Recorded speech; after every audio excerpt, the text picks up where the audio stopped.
Hey everyone, Chomsky here. Just wanted to talk about Pelops, the victor. Uh, I I pulled it today because I finished it, and it's for CVC. So I was like, okay, whatever. Let me pull him and do a quick little video on him, and try and kind of just go through the thought process of his kit. Um, so far, I've just been taking him in a dragon because that's one of my clan quests, and he seems to be all right. So if you don't know, Pelops the Victor, one of the new Argonite champions that is the current fusion.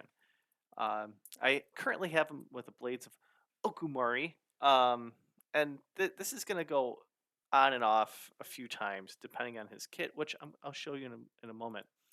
Talking about his skills, his A1 attacks one enemy, has a 100% chance of placing a 50% decrease attack. This debuff cannot be resisted or blocked if the target's under an HP burn.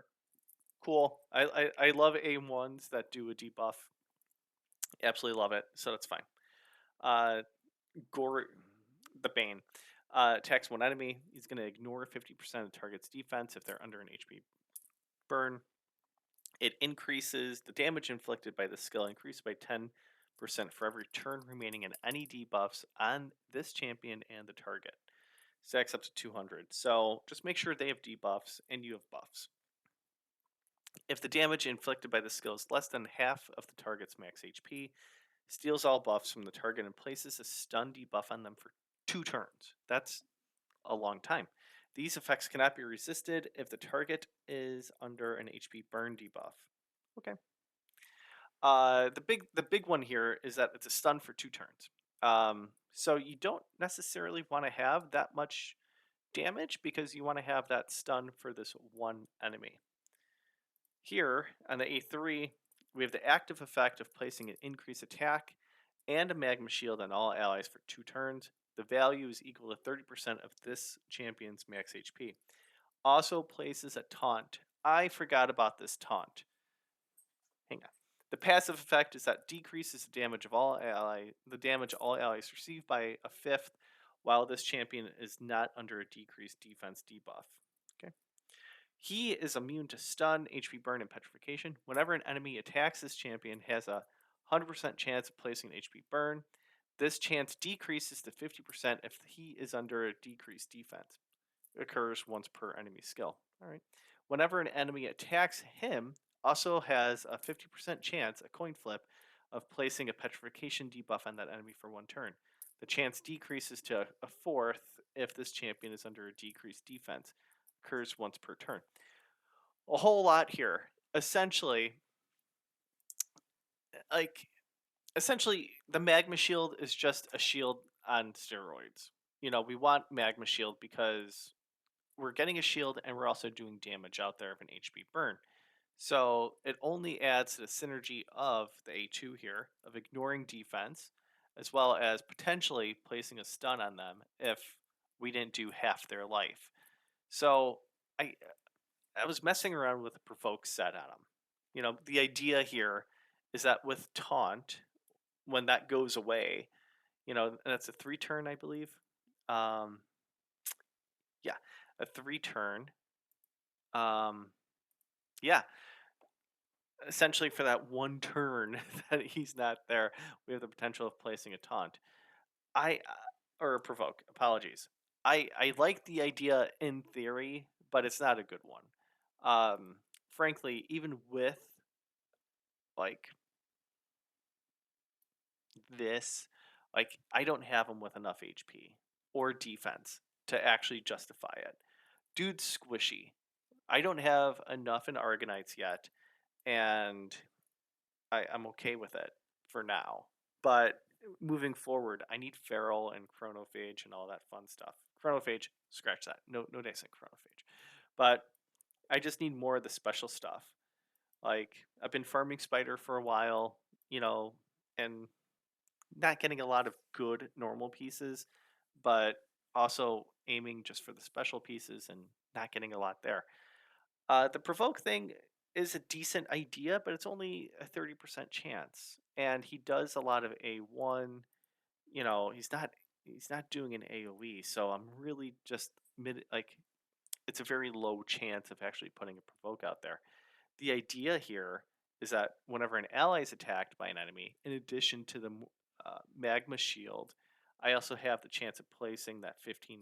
I have a 15% chance that goes up to 18, 21, 24. A quarter percent chance of placing a provoke. Cool. Uh, Thing is, I just need to be more tanky. So I like the idea of having a provoke on him with the item set or a relic, having those in combination kind of is smooth, but again, I want consistency. So this may not be the most ideal situation, but I'm still going to mess around with it. Again, he's a level 50. I need to rank him up, but his HP needs to go up. His defense is abysmal, so I definitely need to work on this. So I do have another preset, a couple presets with them that I think might be better. I have a protection set. It's only 6 pieces, so it's only a coin flip on actually placing a protected buff on them, and it's okay. 243, is not going to really be terrifying, but I see him as kind of a PVE person right now, so that's okay. 69,000 HP, nice, and that's okay. But again, I need more damage. I need more defense and HP. Here, I have him in a feral set, and I think feral's going to be pretty good on him, but I don't have 9 pieces yet. One of the reasons that I would like to have feral on him is because I know that magma shield's going to do some damage. Right? There's at least one debuff out there, but I don't know if it's coded that those magma shield HP burns are from him or if it's just an element from his skill set, from his passive. If it's from his passive and Alice could do 5% more damage, awesome. I'm going to stick with 9-piece feral. But if it's not, then okay, I'll still use it just for the benefits here. I may just go 4-piece. But I have some decent feral and I'm okay with this. I may just change the chess piece. But just an idea. Again, I see him as a support, as a pretty badass support, and I think it's pretty cool to have that magma shield and that work. But we'll see. I'll get to the laboratory immediately. Um, Next up, I have a stone skin, and the the only way that I would want to have a stone skin set on him is if I could get him stupid fast. Right now, my highest champ is almost 450. I would need him to go up there. The reason being is I want him to place that magma shield and then for us to get hit for those HP burns to kick in. So this way then I could wrap around and go to his A2 to potentially like stun one person, you know, and then potentially do damage. It's kind of a wonky set. I'll be frank with you. I want him to go fast, and then I also need him to be tanky, so this way he could take a hit in addition to everyone else. Because again, we're gonna have taunt out here, so we need to build HP, HP for his for the magma shield as well as for damage, right? Defense because he needs to take those hits that's gonna happen, and then we also need to build up what crit damage and crit rate, because we want to do some damage, but we may not because we want to have that stun for 2 turns on one enemy. Like that's if this was an AoE, this would be a game changer, but it's not. So this is all right. I think him with a debuff spreader like Mikey would be nuts.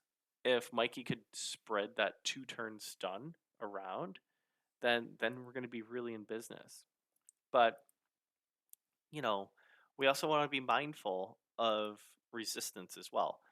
I didn't build him with a lot of resistance, so I am fully susceptible to somebody yanking my magma shield, and that's trouble. It's not nearly as much trouble as he has it, but if somebody steals a magma shield from him, like, okay, great. I still want to have that HP burn going, but you want to build up with resistance. He is going to be a stat hungry person. Uh, Most definitely. Again, HP and defense for sustainability, a boatload of speed because we want to put that magma shield out there, unless you have the relic for magma shield, and then resistance. And to top it off, I have some accuracy, so this way, like, no, I don't need any accuracy. Like, yeah, so this kind of changes things. No accuracy is needed as long as he goes first. Because to put out the magma shield, then the HP burns get out there. So, okay. So right now I have a 313 accuracy. I could definitely drop down and maybe tank up resistance instead. But yeah, kind of a fun champ to build around. Uh, Definitely for PvE, that'd be a lot of fun. For PvP, when people have a boatload of accuracy that could strip things, I think that this could be problematic, but also kind of fun just to see the magma shield in action. HP burn in arena, like you see that with Gizmak, you may get the random Ashnar, you know, and those are fine, but you're not going to really see too many just HP burn people out there that doesn't have like an explosion type. So definitely kind of weird to bring him out there. Um, yeah, just gonna mess around with it. I may not need the provoke, but it's also nice to have in conjunction with the Blades of Okumuri. Definitely gonna go down the the debuff support, and maybe just like the oppressor, just to get a little bit more turn meter and wrap around some more with the magma shield. Uh, yeah, and maybe just go straight up to turrets, but like I don't think that's absolutely needed here. You know, maybe just the attack way, but like I also want to utilize that two turn stun debuff. So I don't want to have him do too much damage. Kind of like how people have Carnage built. You know, don't build him up with too much damage, then he places all of his debuffs out there, and there you go. So I don't know. We have a lot of choices here. I have four gear sets that's going to be maneuvered around. So yeah, but yeah, this is how I have my Pelops. Gonna having some fun with him right now, and all that. So congratulations, you pulled a Pelops. You're gonna have some fun with him in the Argonauts faction. Uh, Please, any comments? Like, lay them on me. I am around and on Discord. So love to get some feedback. Until then, um, I'll see you soon for the next video, which is going to be Honoro.